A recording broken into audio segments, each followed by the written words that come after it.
And speaking of Mayor John Tory, he just happens to be standing by live for us this morning for our daily check-in. Good morning to you, Mayor. Hi, Mel, and can I wish a happy Eid Mubarak to all of our friends in the Muslim faith community who are celebrating. It's a very important occasion on their calendar, and I will be joining three different Eid services today, but it's a big day for them, and they're not able to celebrate the way that all of us would normally celebrate these occasions. So happy Eid to them. Absolutely. And indeed, it's tough. Everyone's had to adjust in, the last. It's hard to keep track, Mayor Tory, honestly, how many months we are into this now. But I want to say kudos to the team in Toronto, because with the hotspot vaccinations, it has really stepped up. We're seeing over 50% of people vaccinated in these hotspots. That is so encouraging. The number of pop-ups, whenever we see online, no line right now, go. And then all of a sudden, a massive line. There's the need. People want to go. People are wanting to get vaccinated, which is great. But by the end of this week, the reallocation of those extra shots coming to us here in places like Toronto is ending. So can you tell me where that conversation has landed right now? I know we've been pushing to get more. Has there been any, has the province responded to it to say maybe that's going to be happening? Not going forward. To be fair, they gave us an extra allocation for the past 2 weeks, which we put to good use, taking the vaccination rates in the hotspots, for example, from the teens up to 50%, as you mentioned. Now we face a situation where there's still a supply issue because, as you noted this morning, for example, people 40 and above can book at the city clinics through the online provincial portal.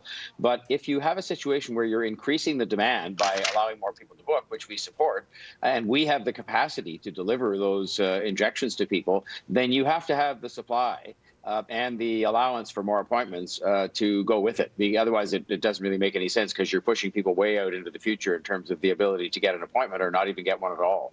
So that's an ongoing discussion, and it's a difficult balancing act for them because they have a whole province to look after. But, I think we proceed on the assumption that the scientists have supported, that the places where you really want to go after this are in the hotspots where you've had more COVID-19, and that is going to be beneficial to the entire province to get the pandemic, put out, the fire put out in the hotspot regions in southern Ontario. Okay, so just getting this now about Premier Ford will be making an announcement this afternoon at the noon hour. He's going to be joined by the Deputy Premier, Minister of Health as well, and Solicitor General and Dr. David Williams. The anticipation here, or the expectation, I should say, is that the stay-at-home order in the province will get extended. Again, not officially put out there, but we will be waiting on that news conference at noon.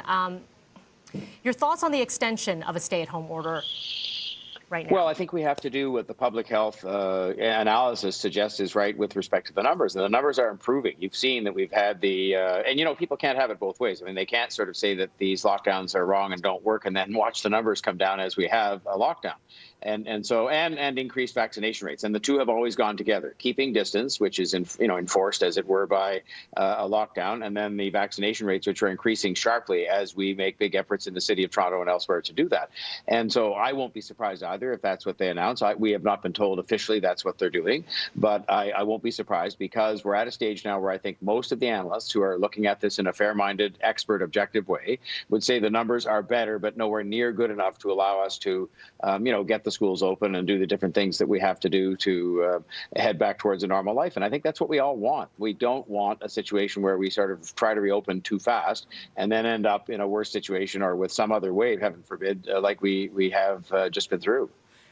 What are your thoughts on, we had this conversation all morning long about outdoor amenities and recreation facilities to be able to be opened up, places like golf courses, tennis courts. Where do you stand in that conversation and whether or not we can lift those restrictions? Because the medical community has said, transmission is low. We can do that safely. Well, I said I would go along with what the medical community said, because I have, I think, without exception through the pandemic, taken their advice with a lot of questions I've asked, but taken their advice. But at the same time, the province has a difficult situation in that if they open that up, the order that's in place now, then which parts do they change and which parts don't they change? For example, they've drawn the sort of comparison, if that's the right word, between the schools being closed and, say, tennis courts being open. And that how do you kind of, juxtapose those two against each other? Because there's a lot of parents out there that would like the first priority to be placed on opening schools again.